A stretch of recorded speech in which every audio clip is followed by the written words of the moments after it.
What's going on, everybody? Thank you all for joining me today. If you haven't already, please make sure you hit the like button because that is the most important thing you can do for me on this channel. What it does is that it helps to make sure that those who are subscribed to the channel will indeed get the notifications, and it also helps to push this video through the YouTube algorithm. Secondly, if you're new to the channel, or maybe you've been ghost watching for quite some time now, please do me a favor and yourself a favor by hitting the subscribe button as well as the bell notification next to the subscribe button so you can be notified whenever I release a new video. And lastly, please make sure you share this video out on your social media platforms to inform your family and friends of this news and information. And that does also help give me a slight boost in the YouTube algorithm as well. And with the introduction out of the way, let's now get into today's news. Now, recently, Joe Biden's press secretary, Karine Jean-Pierre, did an interview with a gentleman by the name of, I believe, Mark Garrison. And Mark Garrison is the host of a radio show on WBT Charlotte's radio.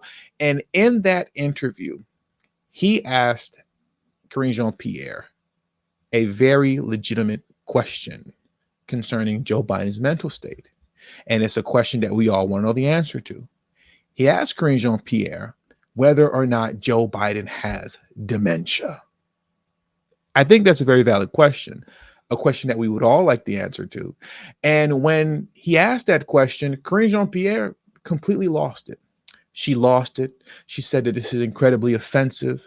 And then when he asked a follow-up question behind that had nothing to do with him having dementia, but another valid question concerning gas prices and inflation and the cost of goods and services, she answered the question very agitated and then abruptly hung up. So I want to get into that clip right now. Let's listen to this audio of Karine Jean-Pierre and just this unprofessional manner with which she abruptly exited this interview on behalf of Joe Biden. I mean, this is an election year. You're trying to win, another term. This isn't really how you do it. But let's get into it and you can hear it for yourself. When I told a number of people that I was talking to you today, it was interesting, though. They all said, would you please just ask her, does the president have dementia? And so before I move on from that, does he? Mark, I can't even believe you're asking me this question. That is an incredibly offensive question to ask. But people ask it. Wait, no. Mark, you're taking us down this rabbit hole. Let me be very clear about this. For the past several years, the president's physician has laid out in a comprehensive way the president's health. This is a president, if you watch him every day, if you really pay attention to his record and what he has done, you will see exactly how focused he's been on the American people, how historic his actions has been. And so I'm not even going to truly, really, take the premise of your question. I think it is incredibly insulting, and so we can move on to the next question. Gas price. So first off, let's stop there. It wasn't insulting. That's a legitimate question. This is a question that many people were asking since the top of the 2020 election when he first announced that he was running, because it was very clear and obvious that whether he has or doesn't have dementia is one thing, but clearly he's not all there mentally due to his age, right? This is something that many of us have been asking. And what I want people to pay attention to is the fact that she didn't answer the question. She started campaigning on behalf of Biden, talking about how he's clear and focused on the American people and he's done all these historic things. But the question is, does he have dementia? Yes or no? If he doesn't have dementia, you just laugh it off and say, you know what? I think that's an incredibly offensive question. Come on, man. No, Biden doesn't have dementia. It's a very easy question to answer. If it's no, just say no. She wouldn't answer the question. So that leads me to believe that there might be something there concerning whether or not he does or doesn't have dementia. I'm more leaning to the fact, or I should say, in my opinion, I assume that he does have dementia. But that's just my opinion.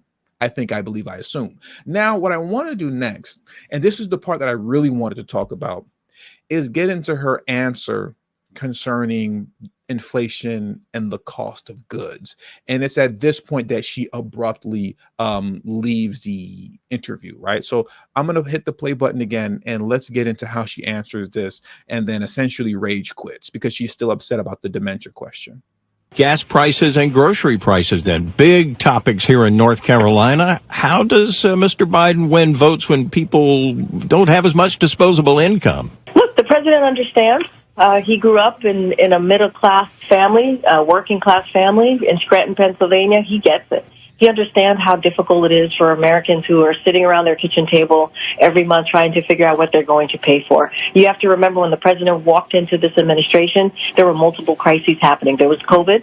There was the economy was in the tailspin because of the last administration, because of what the President Trump left us with. Now you're asking me about gas prices. The president took action on gas prices. Let's not forget Russia's invasion on Ukraine skyrocketed prices of gas. And because the president took action, we see we are in a different place than we were a year ago on gas prices.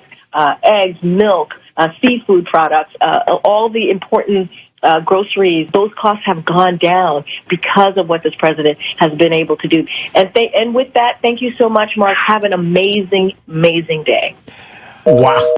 Wow. She hung up. Wow.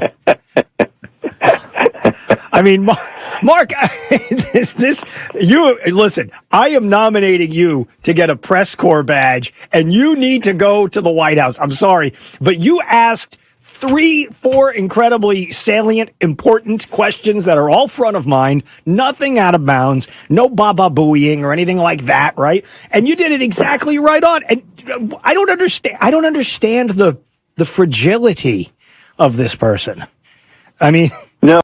Well, the fragility is that, for as much as they love to claim that democracy is on the ballot and things of that nature, they don't actually really believe in democracy or dialogue or debate or anything of that sense, right?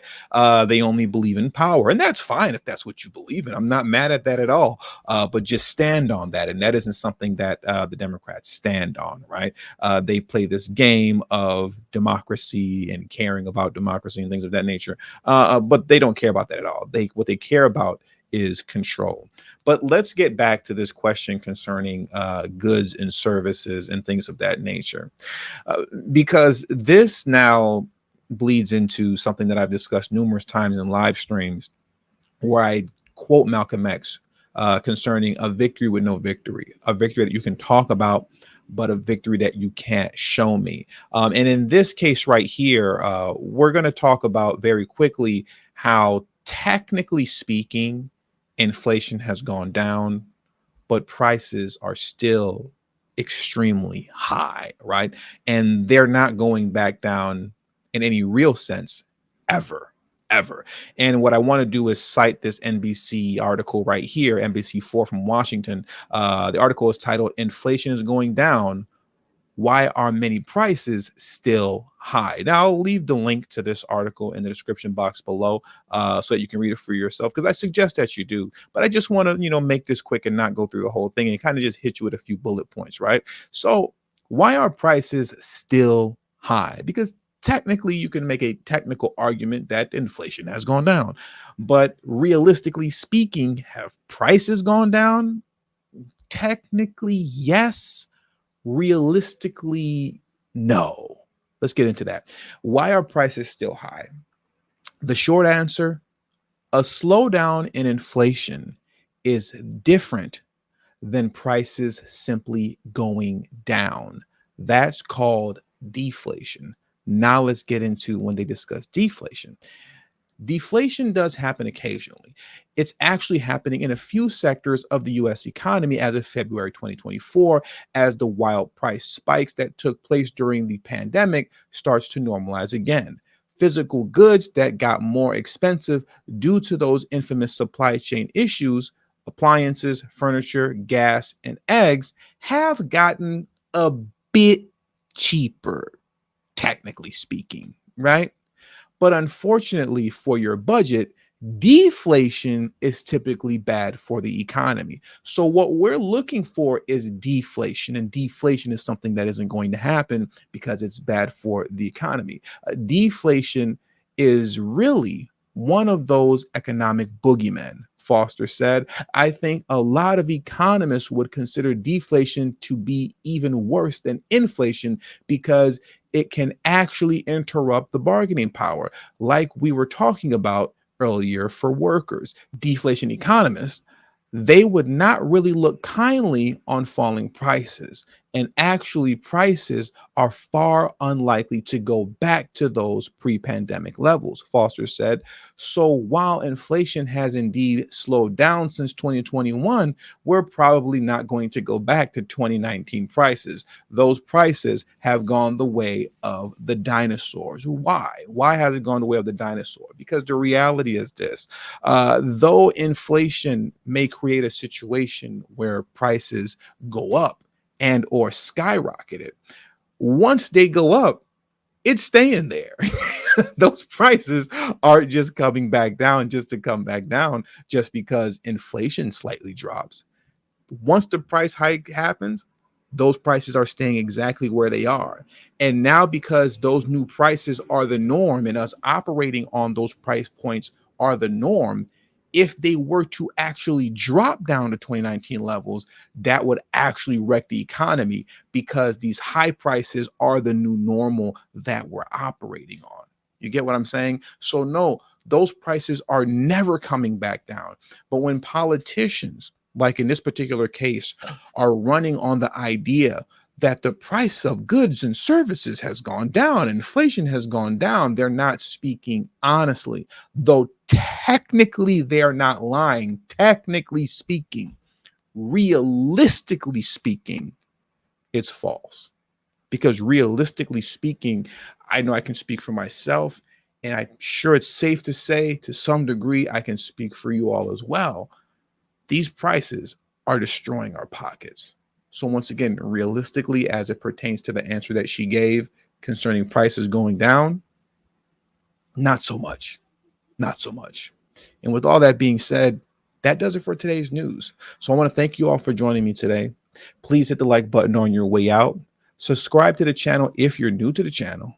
Also share this video out on your social media platforms, and don't forget to follow me on Telegram at TD Media Group. The link to my Telegram is in the description box below and will be pinned in the comment section as well. And until the next video, peace and have a great afternoon.